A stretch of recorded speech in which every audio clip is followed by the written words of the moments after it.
Bom dia, meu nome é Adriana, eu sou professora da FURG no campus São Lourenço do Sul, eu sou doutoranda do programa de pós-graduação em Antropologia Social pela URGS, mas hoje eu vou falar um pouquinho de uma pesquisa que eu fiz anos atrás, nos anos 2013 e 2014, com as mulheres camponesas, rondeiras e guardiãs das lagoas, que são do Caserio El Tambo, no distrito Bambamarca, província de Hualgayoc, na região de Cajamarca, norte do Peru, né?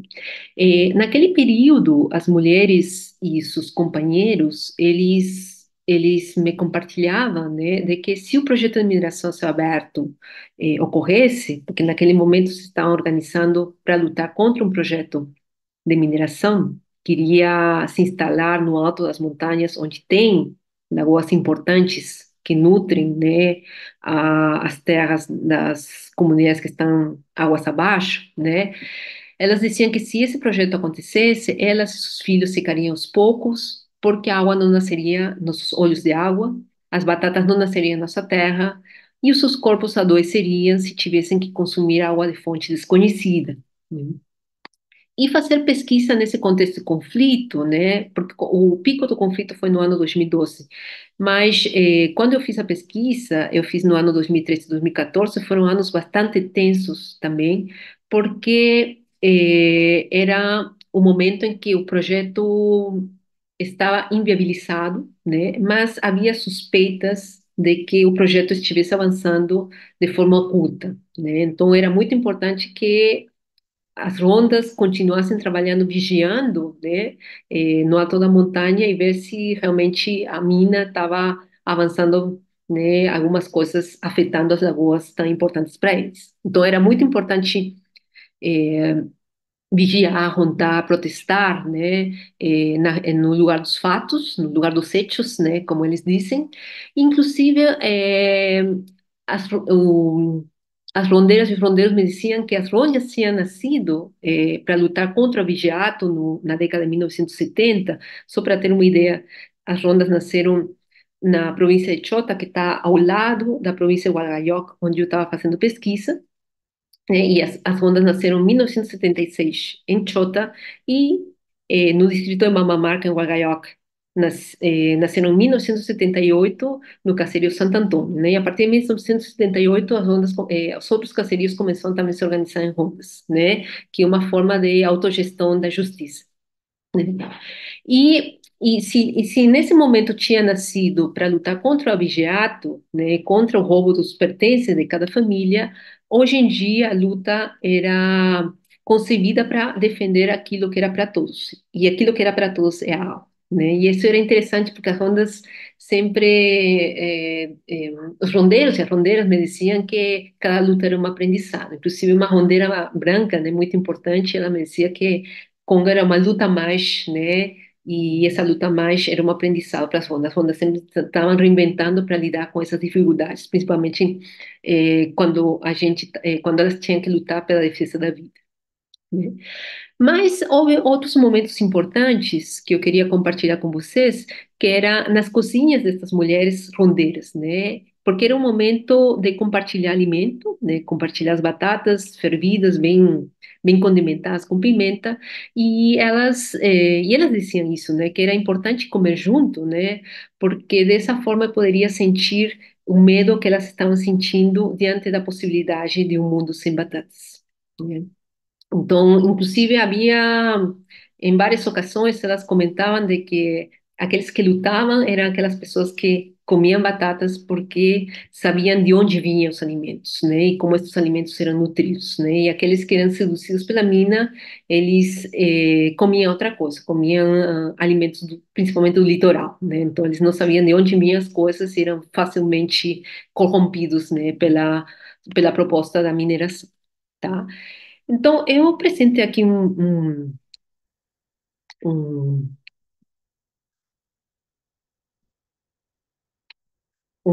PowerPoint, tá? E eu queria falar um pouquinho do projeto, bem rapidinho, assim, sobre o projeto de mineração, um pouco para entender as contestações, né, por parte das rondas camponesas, né? Principalmente das mulheres. Esse projeto de mineração começou, né, a ser apresentado no ano 2010, quando apareceram várias fotos de umas lagoas que se chamam Peró, Mala, Chica e Açu, né, que seriam diretamente afetadas pelo projeto Conga de mineração, que é um projeto que seria uma extensão de uma mina a céu aberto que já é existente em Cajamarca, que opera no início da década de 90, a 45 minutos da cidade de Cajamarca, é muito pertinho. Então, as pessoas da cidade sabem o que poderia acontecer com Conga também, né?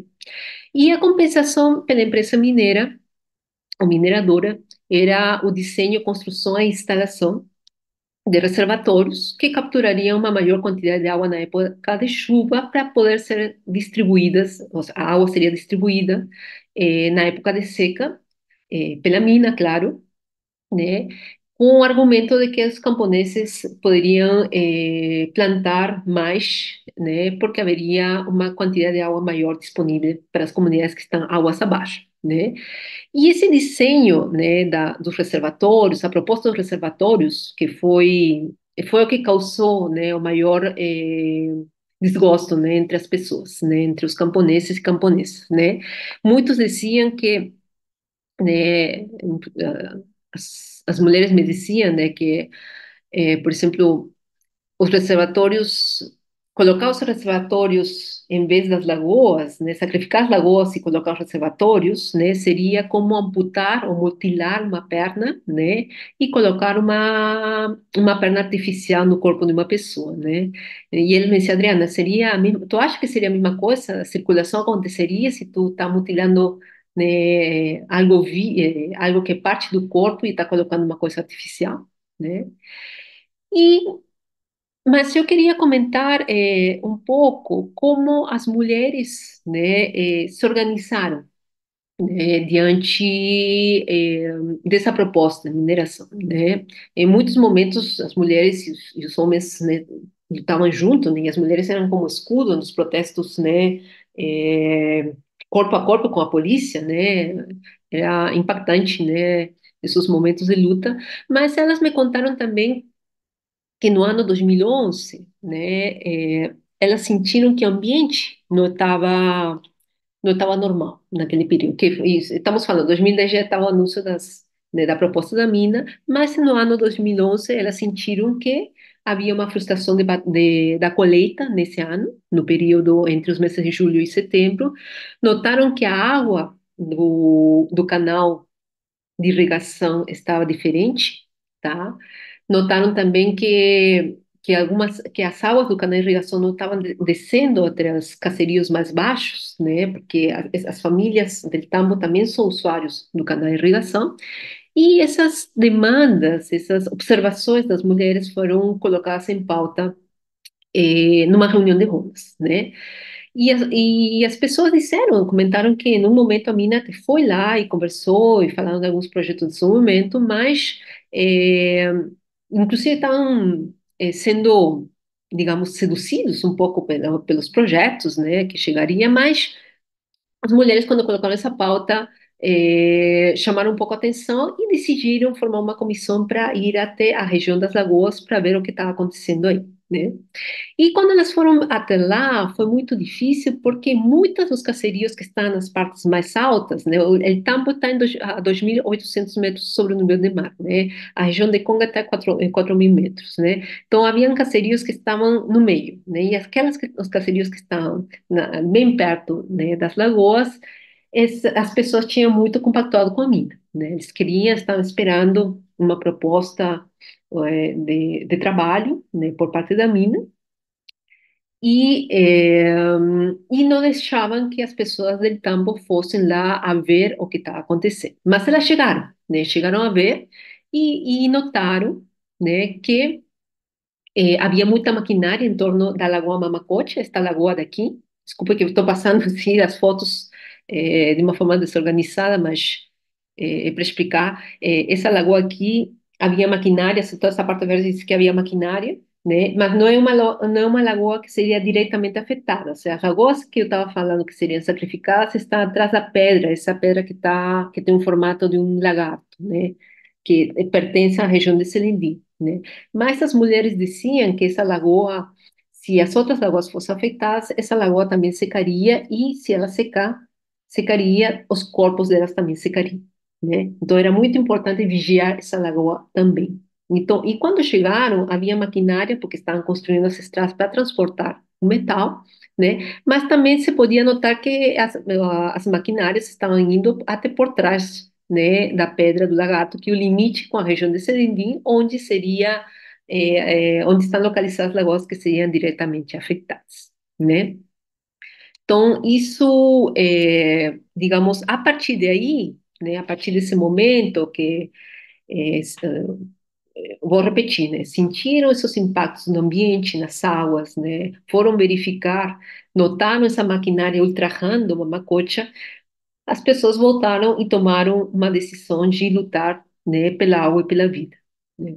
E nessa decisão, eles optaram por se organizar, todos os caseríos do centro poblado de Tambo, né? El Tambo é um caserio, né, que está dentro de um centro poblado que junta 22 caseríos, né? Então, cada caserio do centro poblado se comprometia a subir até as lagoas e ficar por uma semana, né?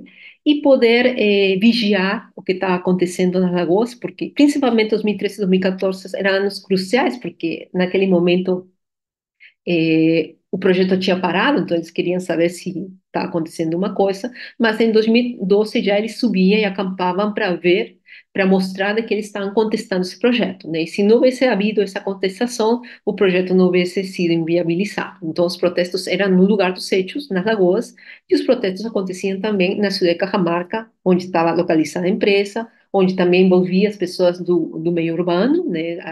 Os que moravam na cidade de Cajamarca, que também conviviam com uma falta de água, havia falta de água na região de Cajamarca, na cidade de Cajamarca.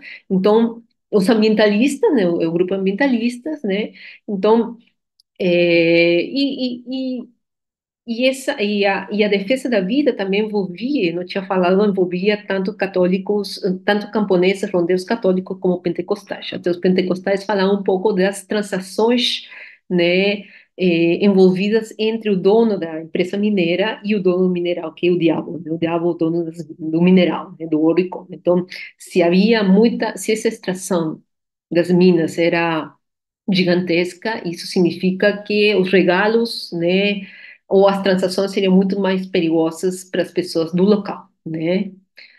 Se regalaria mais pessoas, né, nessas transações para que o dono da mina possa liberar, né, esse mineral para a empresa mineira, né? Então, havia muitos eh, argumentos, né, que justificavam essa contestação, né?